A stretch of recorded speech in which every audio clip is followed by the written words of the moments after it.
Hi hello ಎಲ್ಲರಿಗೂ ನಮಸ್ಕಾರ. Welcome to busy life with Bengaluru. ಇವತ್ತು ರಿಚ್ ಟೇಸ್ಟ್ ಇರುವಂತಹ ಮಸಾಲೆ ಚಿತ್ರಾನ್ನ ಅಂತಾದರೂ ಹೇಳ್ಬೋದು, ಪುಡಿ ಚಿತ್ರಾನ್ನ ಅಂತಾದರೂ ಹೇಳ್ಬೋದು. ಟೇಸ್ಟ್ ಮಾತ್ರ ಅಮೇಝಿಂಗ್ ಆಗಿರುತ್ತೆ. ಈ ಪೌಡರ್ ರೆಡಿ ಮಾಡಿ, ಗೊಜ್ಜು ರೆಡಿ ಮಾಡಿ ಇಟ್ಕೊಂಡ್ರೆ 1 ತಿಂಗಳು ಇಟ್ಕೊಂಡ್ರೂ ಯಾವುದೇ ಕಾರಣಕ್ಕೂ ಗೊಜ್ಜು ಕೆಡಲ್ಲ. ಆ ಥರ ಸ್ಟೋರ್ ಮಾಡಿ ಇಟ್ಕೋಬೋದು. 1 ಸ್ಪೂನಷ್ಟು ತೊಗರಿಬೇಳೆ, 1 ಸ್ಪೂನಷ್ಟು ಉದ್ದಿನಬೇಳೆ, 1 ಸ್ಪೂನ್ ಕಡಲೆಬೇಳೆ, ಅರ್ಧ ಸ್ಪೂನ್ ಜೀರಿಗೆ, 1/4 ಸ್ಪೂನ್ ಮೆಂತ್ಯ, 1 ಸ್ಪೂನ್ ಧನಿಯಾ, 1/4 ಟೀ ಸ್ಪೂನ್ ಸಾಸಿವೆ ಇಷ್ಟು ಹಾಕಿ ಡ್ರೈ ರೋಸ್ಟ್ ಮಾಡ್ಕೋಬೇಕು. ಜೊತೆಗೇ ಒಣ ಕೊಬ್ಬರಿ ಸಣ್ಣದಾಗಿ ಹೆಚ್ಚಿಟ್ಕೊಂಡಿದ್ದೀನಿ.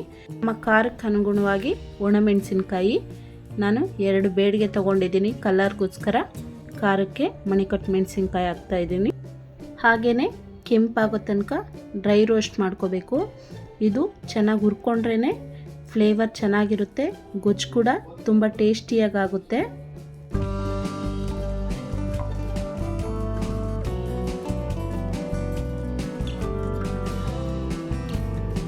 ಈ ಪೌಡರ್ ಒಂದ್ಸರಿ ರೆಡಿ ಮಾಡಿ ಇಟ್ಕೊಂಡ್ರೆ 3 ಮಂತ್ಸ್ ಆದರೂ ಏನೂ ಆಗಲ್ಲ. ಜೊತೆಗೇ ಹುಣಸೆಹಣ್ಣು ಹಾಕಿ ಫ್ರೈ ಮಾಡ್ಕೊಳ್ತಾ ಇದ್ದೀನಿ. ಸ್ವಲ್ಪ ಅರಿಶಿನ, 1/4 ಸ್ಪೂನಷ್ಟು ಇಂಗು, ಅರ್ಧ ಸ್ಪೂನಷ್ಟು ಕರಿಮೆಣಸು. ನಾನು ಕರಿಮೆಣಸು ಇವಾಗ ಏನಕ್ಕೆ ಹಾಕ್ತಾಯಿದ್ದೀನಿ ಅಂದರೆ ಇದು ಫ್ಲೇವರ್ ಹಸಿ ಇದ್ರೇ ಚೆನ್ನಾಗಿರುತ್ತೆ. ಇದು ಎಲ್ಲನೂ ಕೂಲ್ ಆದಮೇಲೆ ಒಂದು ಮಿಕ್ಸರ್ ಜಾರ್ಗೆ ಹಾಕ್ಕೊಂಡು ತರ್ತರಿಯಾಗಿ ರುಬ್ಕೋಬೇಕು. ಫುಲ್ ಫೈನ್ ಪೌಡರ್ ಆಗೋದು ಬೇಡ, ತರ್ತರಿ ಇದ್ರೇ ಚೆನ್ನಾಗಿರುತ್ತೆ. ಇದು ಪೌಡರ್ ಮಾಡ್ಕೊಳ್ಳೋಷ್ಟರಲ್ಲಿ ಪ್ಯಾನ್ಗೆ 4 ಸ್ಪೂನಷ್ಟು ಎಣ್ಣೆ ಹಾಕ್ಕೊಳ್ತಾ ಇದ್ದೀನಿ. ಸಾಸಿವೆ ಹಾಕಿ, ಸಾಸಿವೆ ಚಿಟಪಟ ಅಂದ ತಕ್ಷಣ ಕಡಲೆ ಬೀಜ ಮತ್ತು ಗೋಡಂಬಿನ ಹಾಕಿ ಕರೆದು ಸೈಡ್ಗೆ ಎತ್ತಿಟ್ಕೋಬೇಕು. ಗೋಡಂಬಿ ಇದ್ದರೆ ಹಾಕಿ, ಇಲ್ಲಾಂದರೆ ಸ್ಕಿಪ್ ಮಾಡಿ, ಪರವಾಗಿಲ್ಲ.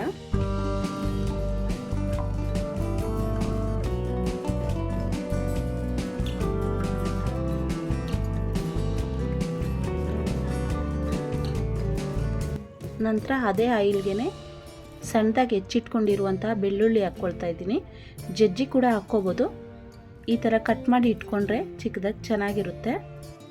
ಬೆಳ್ಳುಳ್ಳಿ ಫ್ರೈ ಆಗಾದಮೇಲೆ ಸಣ್ಣದಾಗಿ ಹೆಚ್ಚಿಟ್ಕೊಂಡಿರುವಂತಹ ಈರುಳ್ಳಿ ಹಾಕ್ಕೊಳ್ತಾ ಇದ್ದೀನಿ.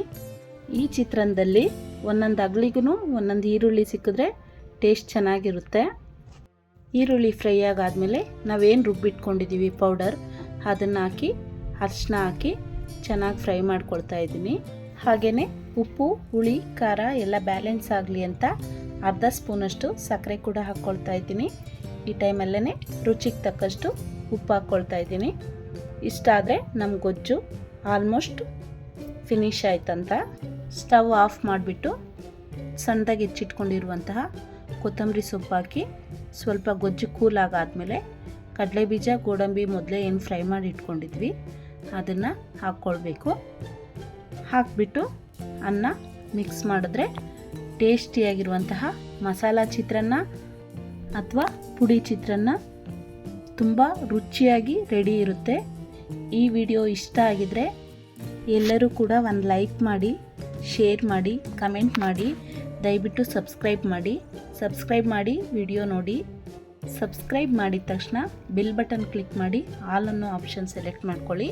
ನಾನು ವಿಡಿಯೋ ಹಾಕಿದ ತಕ್ಷಣ ನೋಟಿಫಿಕೇಷನ್ ಬರುತ್ತೆ, ನೀವು ವಿಡಿಯೋ ನೋಡ್ಬೋದು. ಪ್ಲೀಸ್ ಎಲ್ಲರೂ ಕೂಡ ಬ್ಯುಸಿ ಲೈಫ್ ವಿತ್ ಬೆಂಗಳೂರು ಚಾನಲ್ಗೆ ಸಪೋರ್ಟ್ ಮಾಡಿ. Thank you for watching.